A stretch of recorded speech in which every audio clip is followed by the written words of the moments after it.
you think there's any pros to getting a degree? You know, as I know I say this in every video I'm in, but as a business owner who has gotten no practical benefit or knowledge from what I've learned in class to apply to my business, no. Right. But for those that are interested in following a more professional path, such as being a cardiothoracic surgeon or a biochemist that is going to be, engineering, biological weapons or something. Yeah. I don't know. Or an aerospace engineer that you need to be really fucking good with the ruler and the compass thingy and physics and shit. Sure, you might want to be a little more serious about your knowledge base. But, if you want to do business like me, where an idea that builds value for people generates income, a fucking piece of paper. Right. And it's heartbreaking to me to see people forced into going to school because of the fact that, their parents went because they didn't have the internet available to them at the time that they were in school. Yeah. Where you had to go there so that you could have access to the wealth of knowledge that was available. But now that a wealth of knowledge is available at our fingertips, starting at maybe, I don't know, I had my first phone at 8, but at the same time, 2012 came around and then we really had any piece of knowledge that we wanted at our fingertips. Yeah. So to think not even a whole 10 years ago, that's when, a digital revolution happened. Yeah. In 2012, I guess is the best way to put it, that college was worthless. Yeah, there's this very wise entrepreneur that I watch on YouTube, and he said the college system is probably going to be ended in about 5, 10, 15 years. I would give it 10 to really be on like a noticeable decline. Yeah. But I also see the potential for an increase of online learning. Yeah. YouTube, there's so much stuff you learn on YouTube.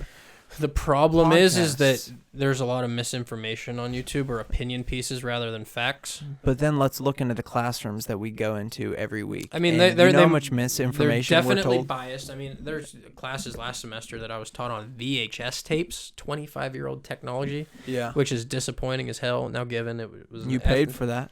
Paid for it. $60 a day. Dude, I should have just bought the fucking VHS tape. Yeah. For both classes. Yeah. But it's disappointing to know that, we're trying to be taught modern era information and we're being taught on Stone Age technology. Yeah. And whenever the price point that you pay doesn't match up with the quality of the information that you receive, now given I understand the way a supply chain works has not really changed much in a long time, but you would think that maybe there's like a DVD version or, something on YouTube that's the same exact information that's maybe a little bit more, or that resonates a little bit more with us in terms of how to access it.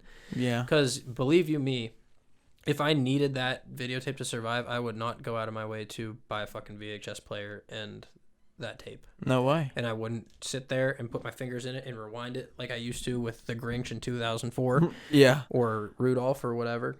But like it's a racket. The value of what you get out of school, I think, is 10% of what you pay. Maybe. Yeah. If I had to go and just buy the books.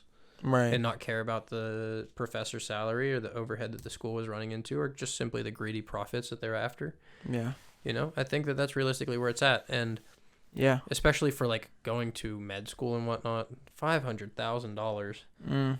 Yeah, you make $500K a year by the time you're done with residency and shit, but you don't start making that money until your late 30s, early 40s. Till you're about to retire. Yeah. That's when that starts coming in. I mean, talking about books and stuff, we could go off of the fact that this guy once said you get an $80,000 equivalent of a degree to a $25 late fee to a library. Yeah. So it's like all of the content that we learn in school is based off of a hardcover book. Yeah. You have to buy a book for every single class. Chances are you'll never look in the book because we have Quizlet. Mm-hmm. Speaking of technology. Yeah. But it could have been $25 at the local library for a rental. But we need that. And we need that credential. Library card is free, so you have access to whatever you want, whenever you want. And on your own time. On your own time, and I don't even think libraries charge late fees anymore. Yeah. I don't think they can because if that's the Achilles heel to their business is they're going to make money off of late fees whenever you can Google whatever you want or find a PDF version of any given book on the internet. Yeah. What's the point? What's the point? Why waste the gas? Why waste the money on a car payment or insurance? Yeah. Or access to a library. Yeah. Whenever you can, get a basic Go phone with data. And if if a $2,000 bottom barrel used car You still have to pay insurance on. You still have to pay gas for it. You have to pay for maintenance and shit. What's that library worth to you now? Yeah. You know, maybe it's the same price as a university degree or like a community college 2-year associate's degree or something. $3,000 per year. Yeah. At a community college. Exactly. And you're taking the same classes at CCAC as you would at Pitt in your first 2 years. I looked up the curriculum. Mm-hmm. The first 2 years of classes I took here at this $24,000 a year school would have been the same classes I took at CCAC, and if I would have went to CCAC, those credits would have transferred perfectly and aligned. For the first 2 years. I don't think you can transfer beyond sophomore year. No, I would have transferred here my third year, but I still would have had all those credits for like 1/9 of the price. Yeah.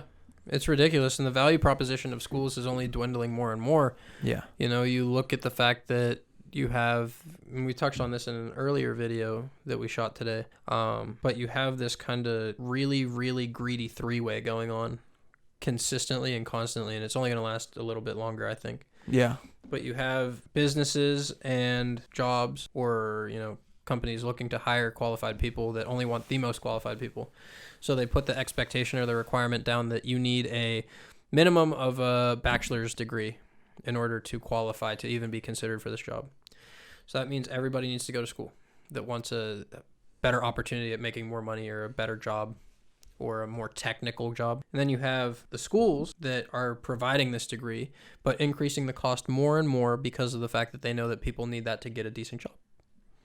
And if they don't have a decent job, they're going to be stuck at a salary level that probably isn't going to do very good in terms of living a comfortable life, at least.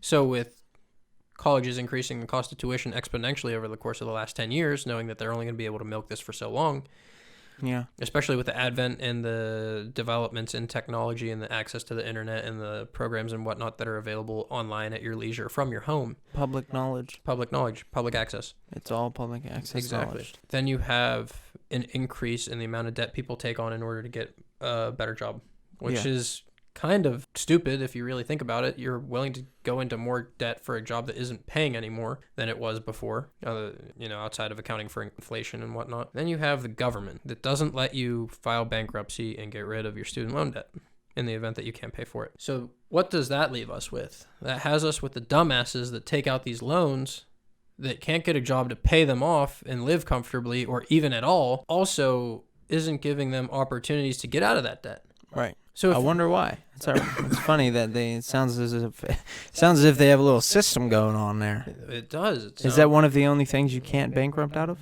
Yeah, that's one of the only things that you can't get rid of when you file bankruptcy. The way that, if you were really smart about it, that you would do it is you would establish credit early on in life. You would just put everything on credit. So it doesn't matter if the line of credit is technically like a loan that you always have access to, like a revolving credit line that's in the form of a loan, or if you had it on a credit card, which I pay for tuition with. Well, my dad pays my tuition with a credit card. But not only that, you get the points and stuff out of it.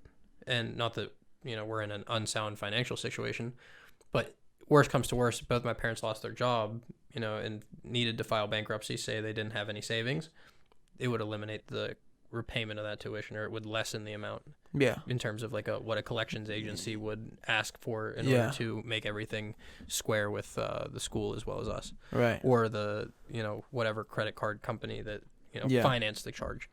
So with that being said, you have this little cluster of a perfect storm that doesn't allow people to get out of a poorly made financial situation that they self-imposed, thinking that this was going to fix things. Whenever you have individuals like Steve Jobs, Jeff Bezos, Mark Zuckerberg, and countless other, you know, at least multimillionaires, if not billionaires, that didn't even finish their college education. High school education. I mean, there's a ton. I mean, I even know a couple people about our age that, you know, they're clients of mine, that they sell life insurance. He just turned 21. And he made $114,000 or $140,000 last year just selling life insurance. You know, I don't know of anybody, or I know of very few people, including myself, making six figures at 21, let alone someone that doesn't have a college degree. Yeah. And I'm talking about personally. I'm certain that there's tons of them out there. The only thing is, like, you know, it's staggering to think that you need a piece of paper to tell you what earning potential you have. Yeah. And it's ironic that coming from a business owner, I mean, you already started your business and you don't even have the degree. You started 2 years ago. Exactly. I don't even have the I was just starting my college education whenever I started my business. And you're successful. And I'm making more money now than I think I would starting with a degree and not have pursued this at all. Right. Yeah. I mean, my mom has several degrees. My dad doesn't have a degree. So I kind of see both ends of the spectrum there. Right. Not that it necessarily matters, but I've seen my dad in some dark spots because people wouldn't take him seriously because he didn't have a degree, but that doesn't mean what my dad doesn't know isn't valuable. Right. In the same way, I see my mom getting bent over a barrel because she has all these certifications and degrees, a master's degree, and she LPN license, so she's a registered nurse. She's a pharmaceutical sales rep. She's number one in the country for the pharmaceutical drug that she sells for her company, and they keep giving her less and less money. But they're making, I think she did the math, like $38 million off of her every year for the last 6 years. Yeah. It's ridiculous. I mean, I honestly think that the most ridiculous thing is letting someone decide what you're worth. Yeah. I understand that some people, that's their only choice, is to be told what they're worth because they don't have opportunities outside of that, or they don't have the capital to start the business that they want to start, or they don't want to risk it, or they're afraid to fail, or whatever the hiccup may be. But the problem is that you're only ever going to be instantaneously capped the second you let someone take control over what you can do or what you can earn or what your earning potential should be or anything like that. And that's exactly why I started the business that I started.